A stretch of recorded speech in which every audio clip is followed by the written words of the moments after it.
A day in my life as a negosyanteng inahan. For today's video, ubani ko ninyo sa akong sideline mag-makeup.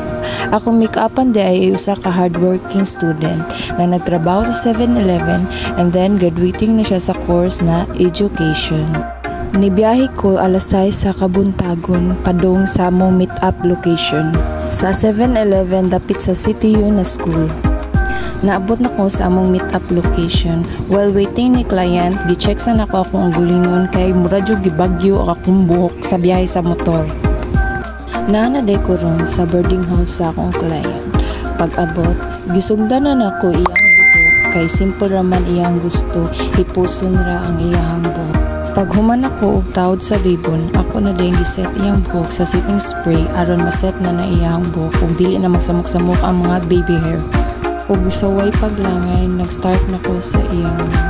Humana na day ko og cleansing, then prep sa iyang skin, and then giuna po na ko ang pagkilay, and then nagbutang na ko og primer.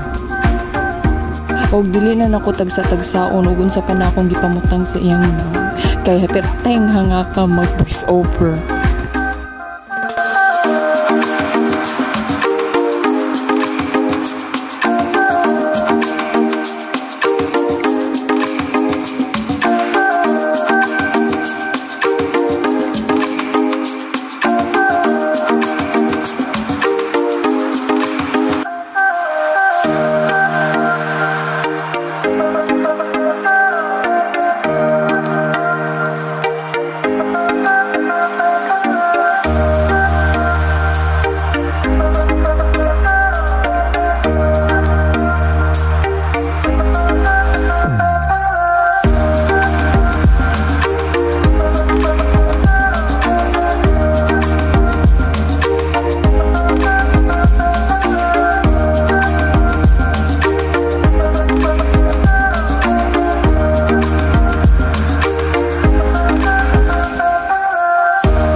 Before and she's after. working on 3 things right now: herself, her life, her happiness.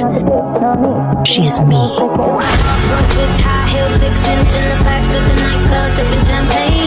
Update sa naong sagi kapoy o kulang sa tulog. Padong na dayo uli ang inyong inahan mga jay. And kaning tayma gigusla o giduka na jud ang inyong inahan, wa na kasabot sa gibati. Og ako na lang pod ni igrab ang opportunity na mag-thank you and congrats in advance miss sa akong client karon. And I hope na maabot nimo imong tanan mga pangandoy kay hardworking kay ka pagkatao. Once again, thank you kaayo ma'am sa pagsalig sa ako na pagwapahon ti ka karong adlaw.